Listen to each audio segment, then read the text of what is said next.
है, महंगी है, रीज़नेबल रेट पे है, तो ये सारी चीज़ें को देखेंगे। तो सारी इन्फॉर्मेशन को इस्तेमाल करते हुए एक व्यू बनाते हैं और चलिए शुरू करते हैं। चलिए सीधा कर लॉजिस्टिक में इन्होंने थोड़ा सा स्पेसिफिकेशन और भी बताइए। 22+ मिलियन इनके पास में जो क्लाइंट्स हैं उसकी डिटेल में बारे में बताया गया, वो भी एक बार ही देखते हैं। ये ऑटो कंपोनेंट्स हैं जो ये डिलीवर करते हैं, उनकी पिक्चर्स आपको दिखा रहा हूँ। ये देखिए है इसमें इंडस्ट्री है जो कंपनी फिर सप्लाई चेन में ऐड हो जाता है और भी चीज़ें। सीधा कंपनी के एक बार ही फंडामेंटल्स देख लेते हैं। कंपनी के सीधा स्क्रीनर पर चलते हैं और वहाँ चल 4% है और ROE -10। प्लेजिंग नहीं है कंपनी में। और सीधा इनके कॉन कॉल पे चलते हैं और वहाँ चल के देखते हैं कि इन्होंने क्या कहानी।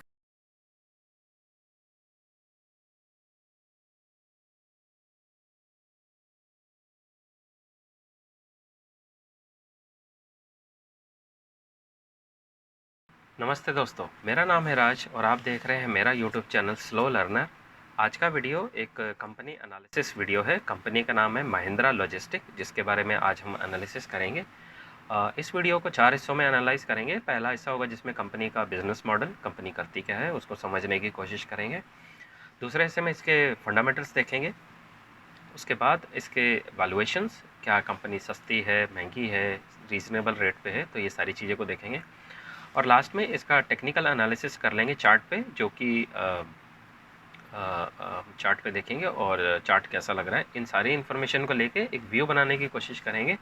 क्या ये कंपनी एक अच्छी कंपनी है और इन फ्यूचर क्या ये अपने इन्वेस्टर्स के लिए एक बड़ा पैसा बना सकती है, और उसको ओवरऑल एक रेटिंग देने की कोशिश करेंगे। रेटिंग हो सकती है गुड कैटेगरी, बैड कैटेगरी और वेरी गुड। तो सारी इन्फॉर्मेशन को इस्तेमाल करते हुए एक व्यू बनाते हैं और चलिए शुरू करते हैं। चलिए सीधा कंपनी की वेबसाइट पे चलते हैं। कंपनी का मैंने ढूंढने की कोशिश करी, मुझे पीपीटी तो नहीं मिला है। कंपनी का जैसे कि नाम है महिंद्रा लॉजिस्टिक, सो नाम itself is name itself is a complete explanation. Logistic का काम करते हैं। अब उसमें लॉजिस्टिक में कौन कौन सी चीज़ें हैं वो हम थोड़ा सा डिस्कस कर लेते हैं। ये कॉन्ट्रैक्ट लॉजिस्टिक करते हैं, जिसमें कि वेयर हाउसेज, डिस्ट्रीब्यूशन आते हैं, ट्रांसपोर्ट डेस्क मैनेजमेंट आते हैं, फुल ट्रक का जो लोड आता है, ट्रांसपोर्टेशन एक एरिया से दूसरी जगह पहुंचाना, वो होता है। ऑटो आउटबाउंड है। रेल के लॉजिस्टिक हैं, जो रेल का सामान आता है फुल। और डिस्ट्रीब्यूशन सॉल्यूशंस देते हैं, साथ में वेयर हाउस सोल्यूशन देते हैं। और इन प्लांट इनके लॉजिस्टिक्स हैं।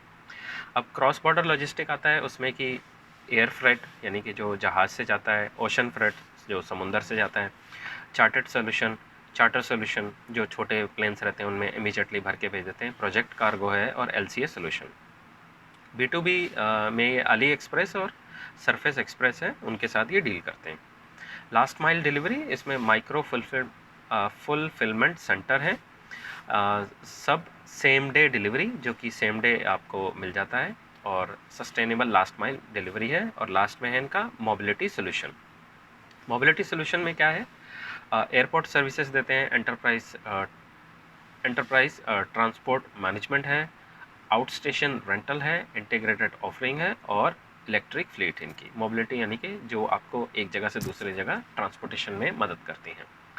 अब ये इंडस्ट्रीज कौन कौन सी को सर्व करते हैं, उसमें automobiles and auto components, engineering, consumer goods, pharmaceutical, e commerce, जिसमें D2C, B2B ये सब आते हैं, और टेलीकॉम, इन सारी इंडस्ट्री को ये सर्विस प्रोवाइड करते हैं। कॉन्ट्रैक्ट लॉजिस्टिक में इन्होंने थोड़ा सा स्पेसिफिकेशन और भी बताइए। 22+ मिलियन इनके पास स्क्वायर फीट जो वेयर हाउसेस की कैपेसिटी है वो अवेलेबल है। 400+ इनके पास क्लाइंट्स एंड ऑपरेटिंग लॉजिस्टिक है, और 18,000+ व्हीकल डिप्लॉयड होते हैं इनके पर मंथ। और 400 मिलियन स्क्वायर फीट इनका जो वेयर हाउस है वो टोटल है। इसके साथ इन्होंने अपना रेवेन्यू का ब्रेकअप बताया है, जो कि है कॉन्ट्रैक्ट लॉजिस्टिक से इनको 77% मिलता है।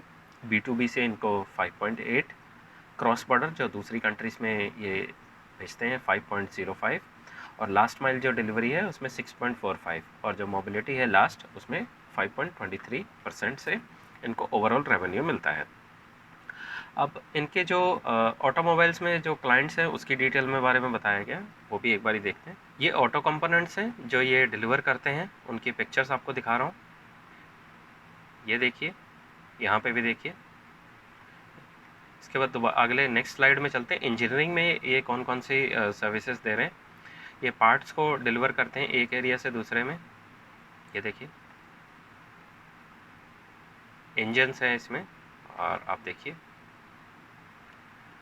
तीसरी इंडस्ट्री है जो कंज्यूमर गुड है, उसमें एक बारी देख लेते हैं। FMCG के प्रोडक्ट होंगे इसमें, और भी चीज़ें हो सकती हैं इसमें। ये देखिए डेली यूजेस की, जो डेली मर्रा की रोज़ की जो ज़रूरत की चीज़ें होती हैं उनको ये प्रोवाइड करते हैं सर्विसेज।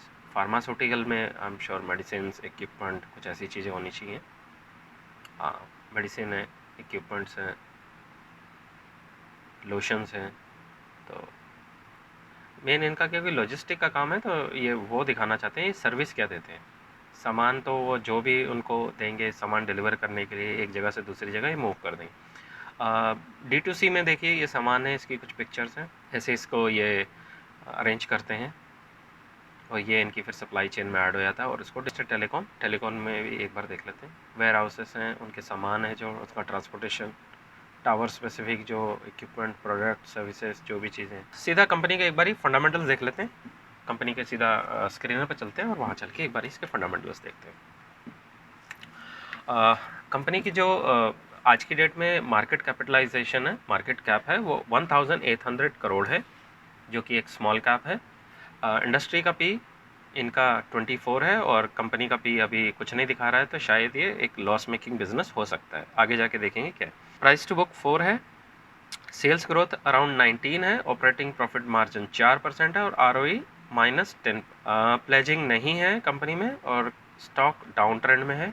एक बार इसका मीडियन पी देख लेते हैं। 121 का इसका ओवरऑल मीडियन पी था, जो कि आज की डेट में काफ़ी स्टॉक कंसोलिडेट कर रहा है और डाउन ट्रेंड है, क्लियर डाउन ट्रेंड। क्वार्टरली देखिए consistently pace of sales growth है ही नहीं। अगर आपको ये बड़ा सा नंबर दिख रहा है जैसे 1136 करोड़, मैं इसको ऐसे देखता ही नहीं। मैं इसको कैसे देखता हूँ, मैं इसको सिर्फ पहले 2 अक्षर को देखता हूँ, तो बड़ा आसान हो जाता है देखना। 11 10 11 13 13 12 12 12 13 14 14 15 15।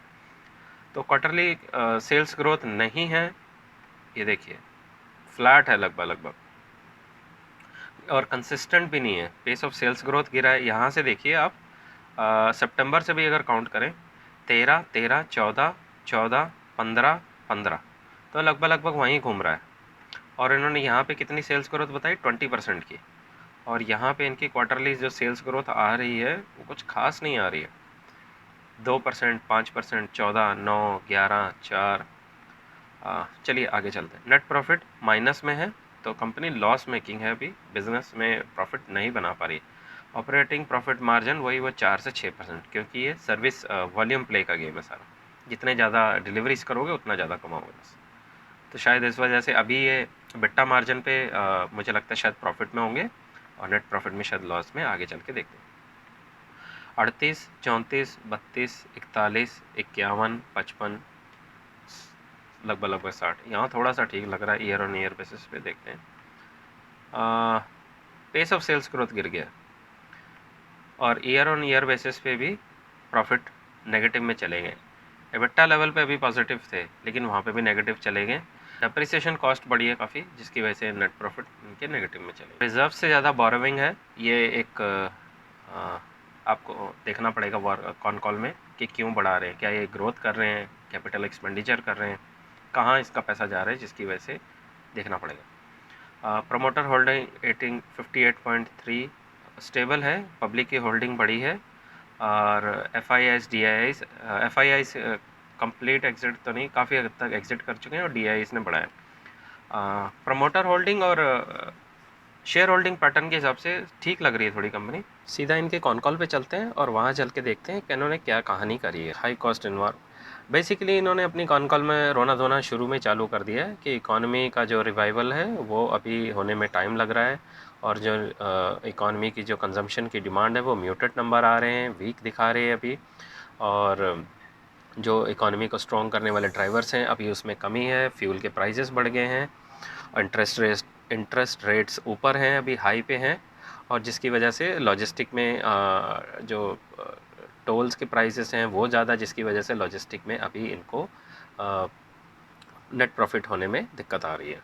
फिर इन्होंने यहाँ पे डिस्कस करा है global cross border trade, geopolitics, high volatility, क्योंकि काफ़ी देशों की लड़ाई लगी हुई है, उसका भी इफेक्ट इनके ऊपर आता है। वेयर हाउसेस की डिमांड की इन्होंने बताया वो अभी इनका ठीक ठाक दिखा रहा है, पर रोना धोना वही कंजम्पशन अभी स्लो है, जिसकी वजह से इनको दिक्कत आ रही है।